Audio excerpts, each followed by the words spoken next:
Do you want to become wealthy and successful? Do you want to have time at your disposal? Do you want to go to work when you like, how you like, and do you want to have control over your time?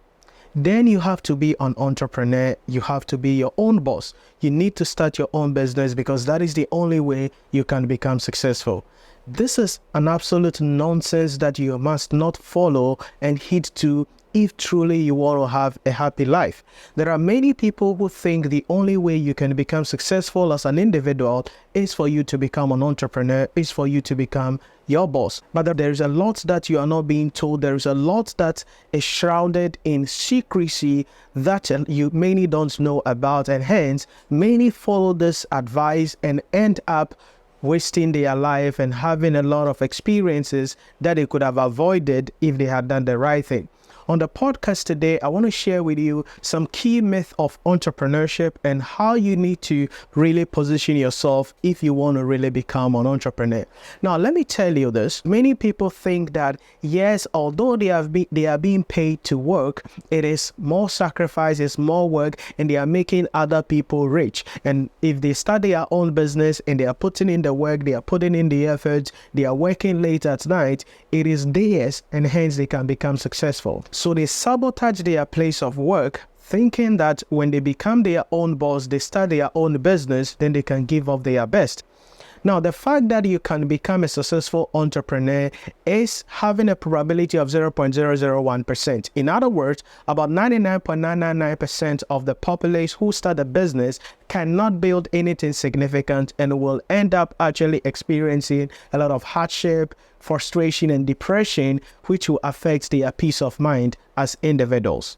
Now, I think that, yes, you can be an entrepreneur. I think that you can start a business. I think that, yes, you can have something going, but it is important you understand what is necessary, what is required before you get yourself into the arena of entrepreneurship. Many people think that when they start their own business, they will have time by themselves and they can do whatever they like. They can go on vacation, they can travel around the world because that is what they've been seeing on TikTok. That's what they've been seeing on Instagram. They think that, yes, they can drive some luxurious cars because voila, when they start their own business, money will start flowing in and they will start making money overnight.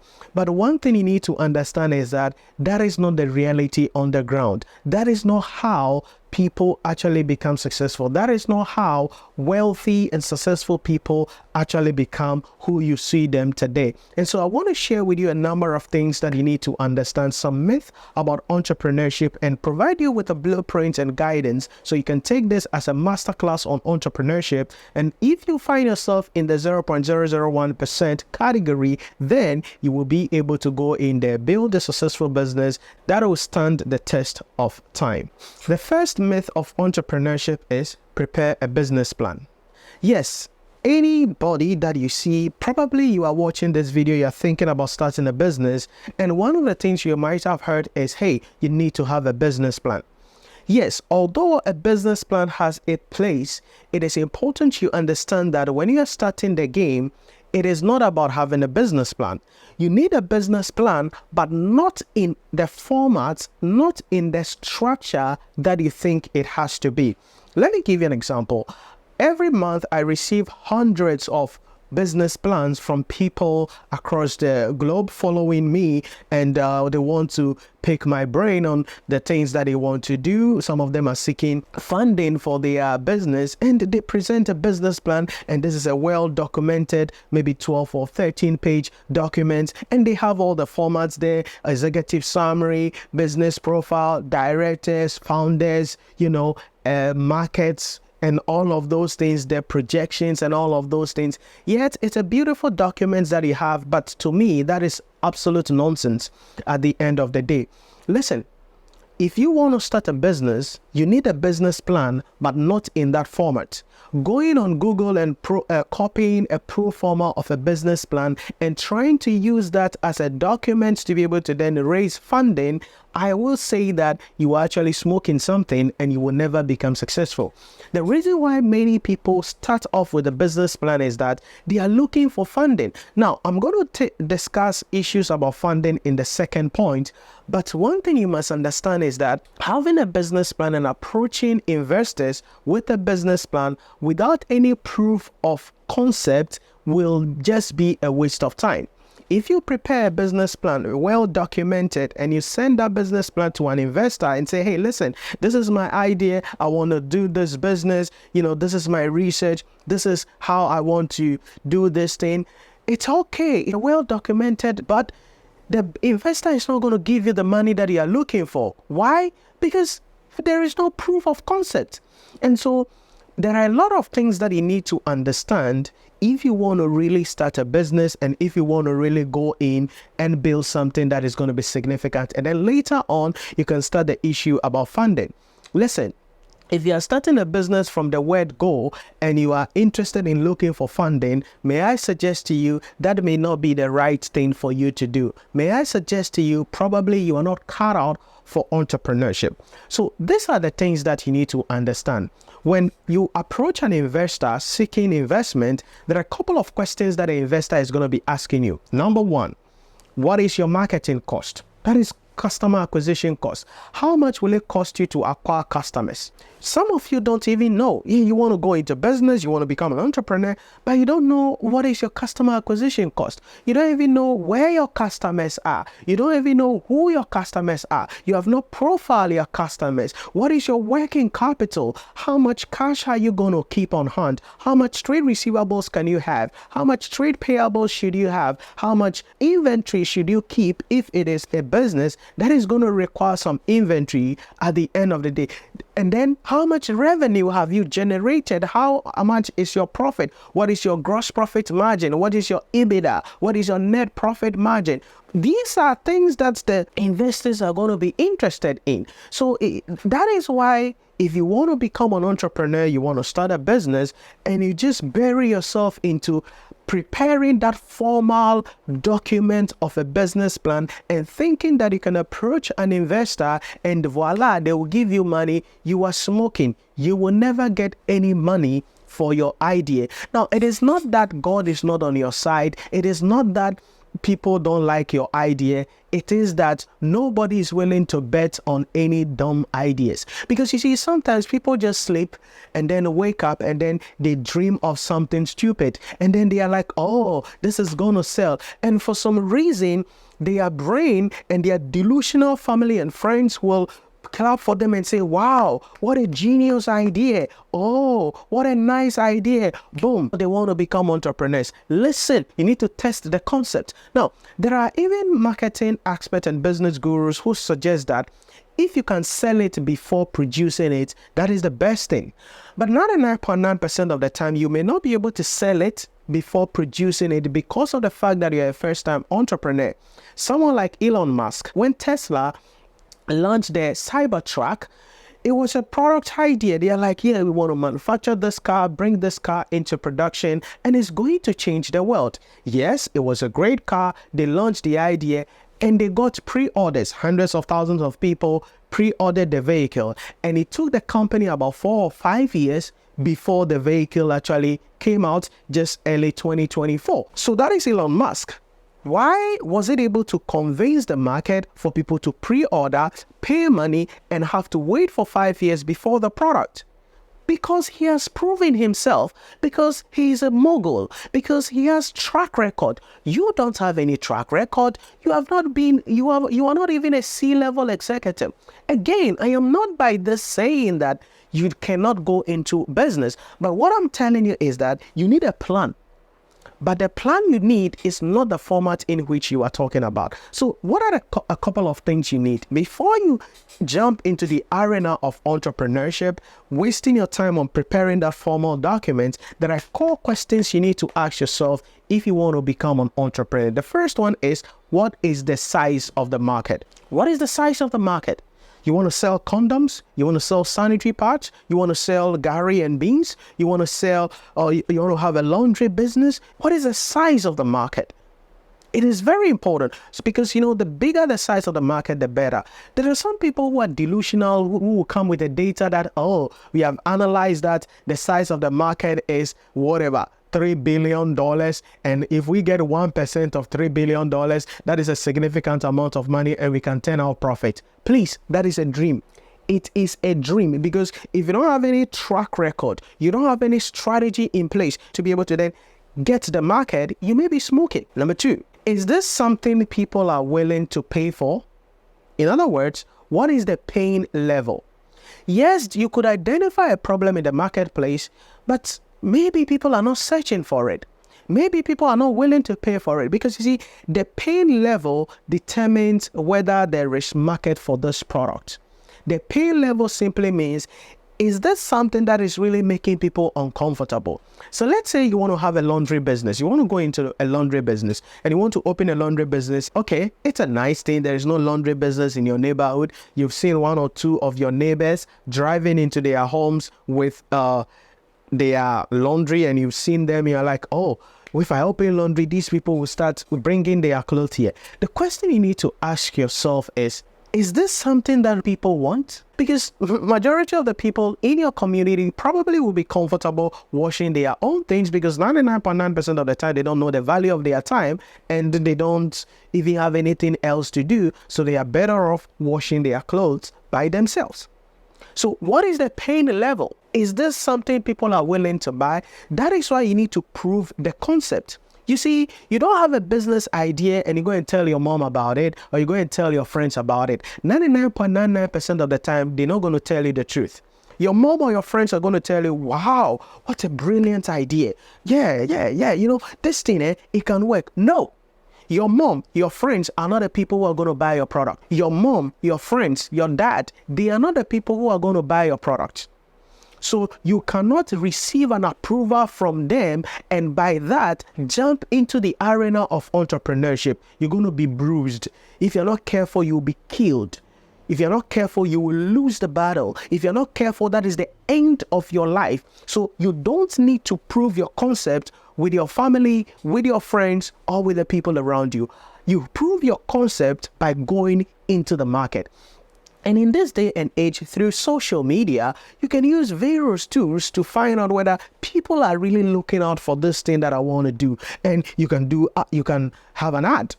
You run ads. So if your customers are people who are likely to be online, then you run an ad on Facebook, on Instagram, on YouTube, and you can select geographically a certain location, the people's behavior. That is why you need to know who your customers are, their profile. You can select their behavior, their age level, their level of education, social class, and you can select various things. Then you target the ads to these people and find out how many of them are clicking on the ad, how many of them are trying to read more, how many of them are trying to check out. What are you doing? You are testing the concept. So you can use social media ads.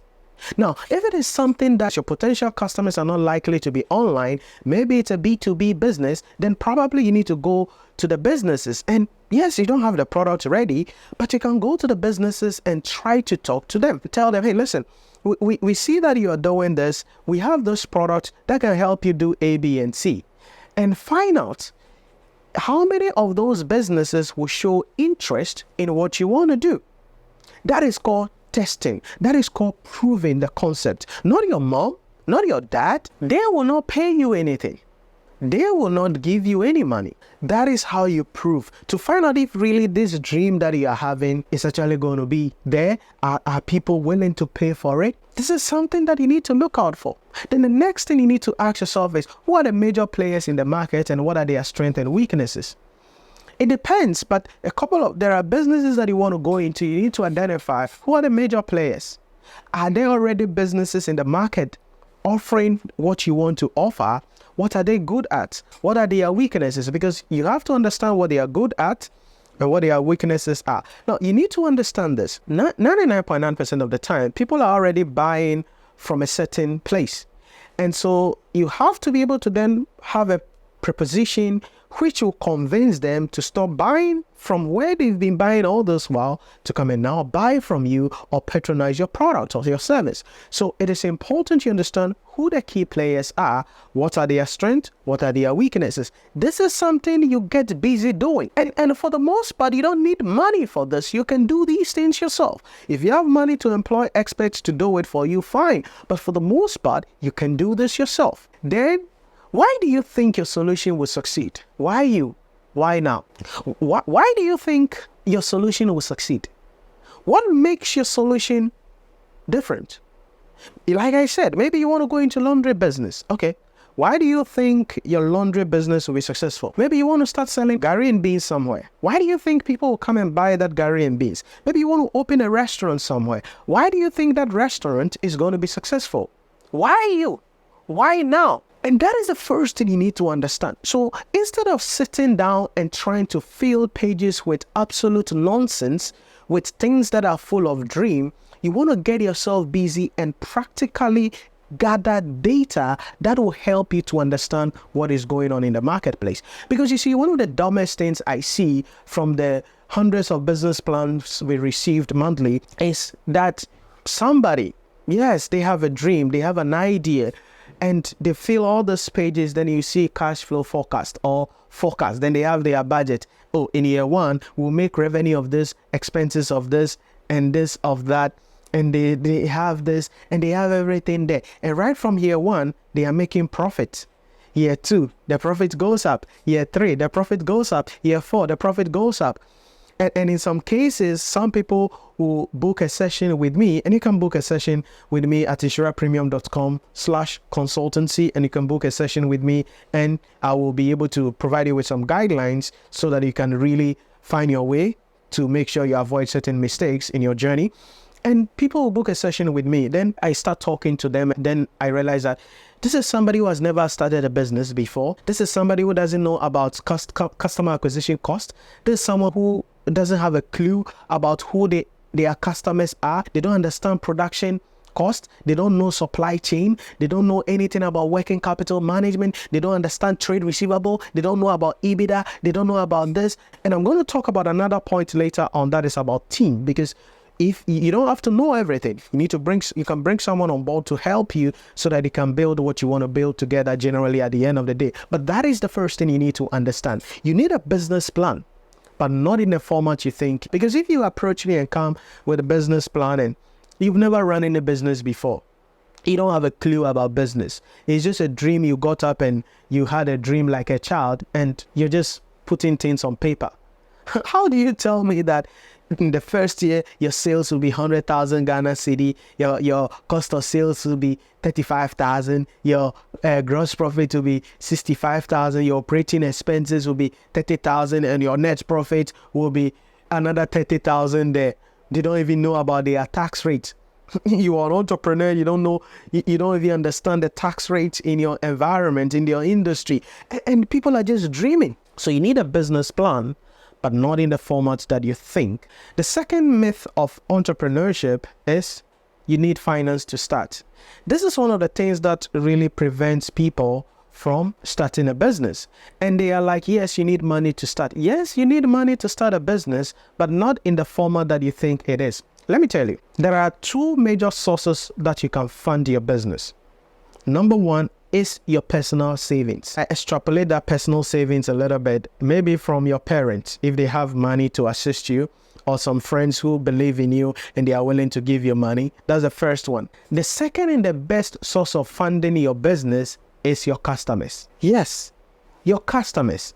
Because as soon as you can get the product to the market and start selling the product, the money is going to be coming in. Then you can now put that money back into the business. So you need finance to start. Yes, you need money to start. That is why many people prepare business plans and they are carrying the business plan along. Then they take the business plan to Kofi. They take the business plans to Yao. Then when they hear about some entrepreneurship competition, then they send their business plan there. Then they are praying, oh God, help me so that I can get the finance. You won't get. No investor will give money to an idea, especially in this part of the world. Now, 99.999% of the time it's not going to happen. Yes, once in a while you will hear that someone has an idea and the person was able to raise the finance, but 99.99% of the time, no investor will give you money because you have some delusional idea in your brain.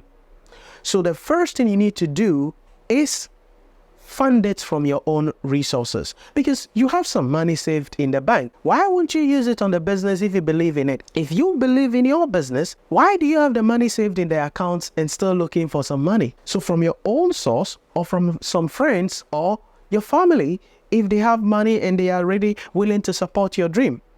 You can get the money from there, but the best place to get the money is from your customers. That is why if you have an idea, you need to test it as soon as possible. And once you test it and there is a market and there is some viability and that is guaranteed, then you can quickly develop the product and introduce the product into the marketplace. Because one thing you need to understand is that the best product doesn't win. It is the product backed by an effective distribution and marketing strategy.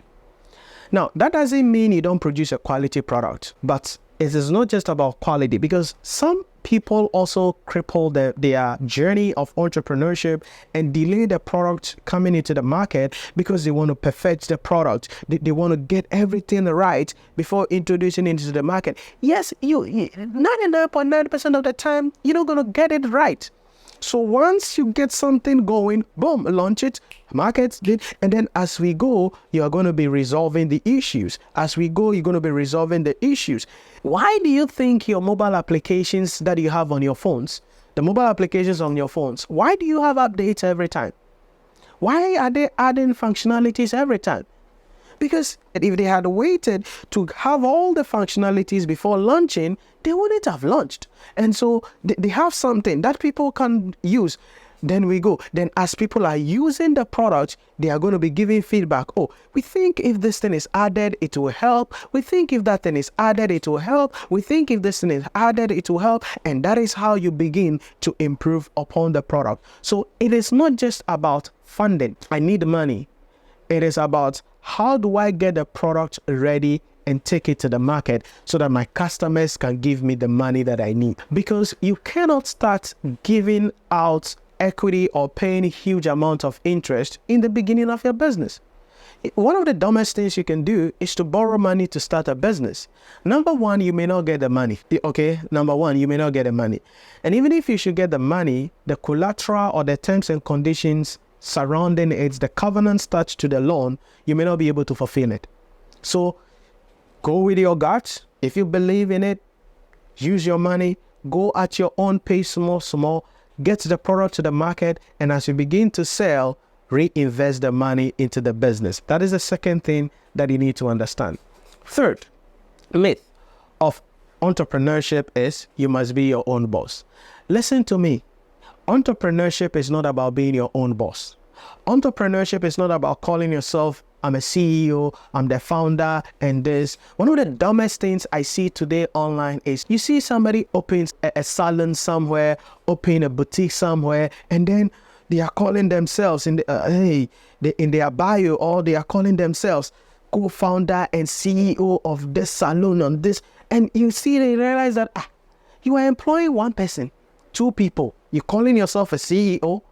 So what should we call Tim Cook? What should we call Elon Musk?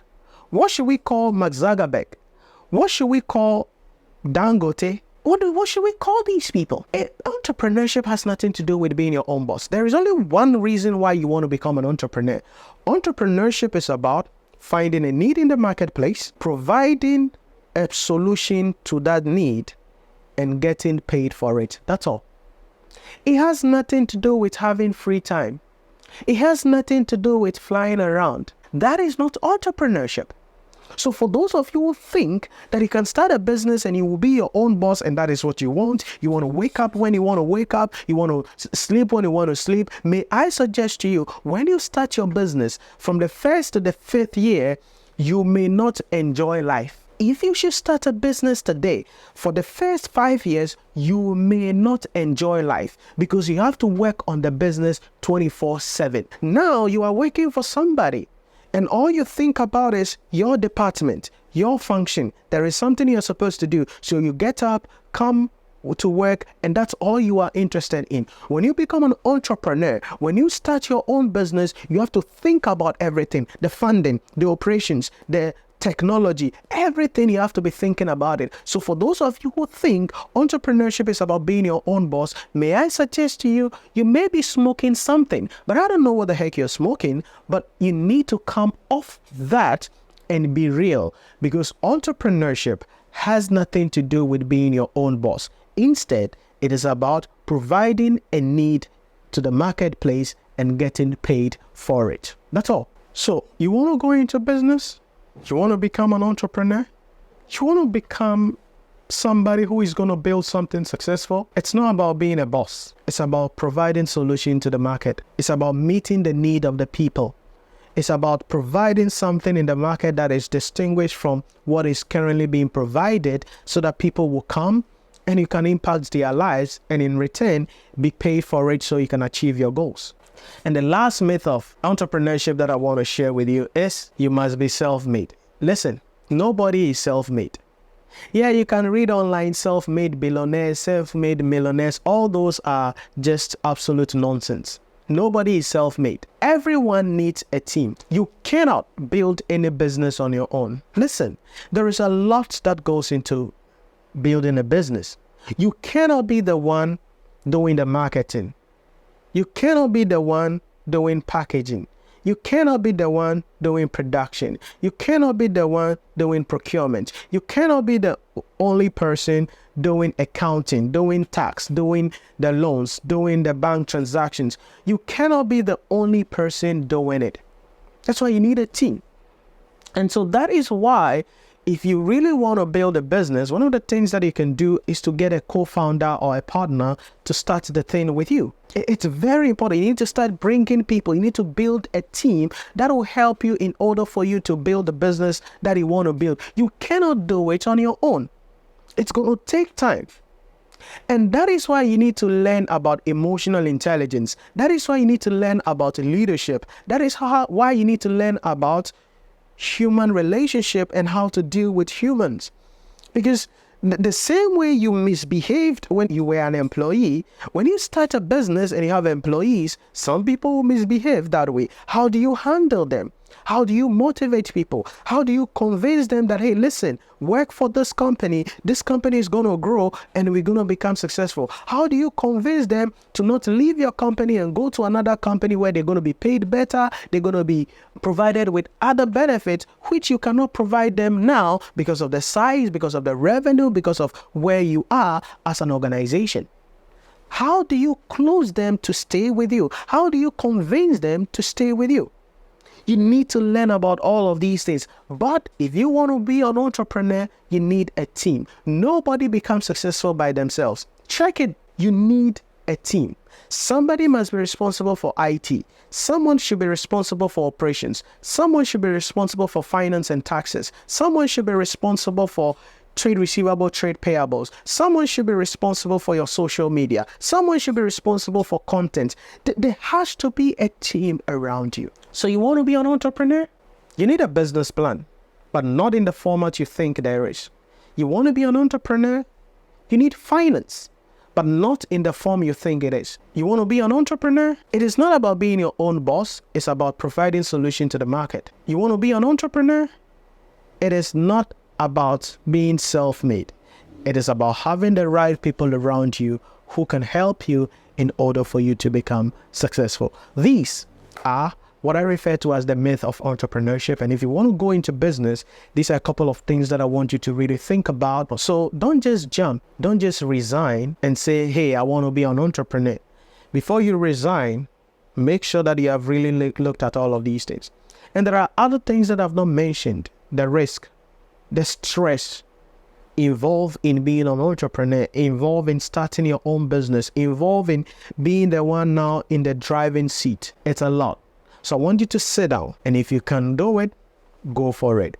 If not, just remain in your corporate work, earn the monthly salary, climb the corporate ladder, make more money, put that money into some investment, and let those investments pay you returns every month or every year, and you can still live a successful life. You don't need to be an entrepreneur before you can live your dream life. You only need to understand who you are and how you make more money, how you keep the money, and most importantly, how you can multiply that money. Thanks for watching, and I'll see you in the next one.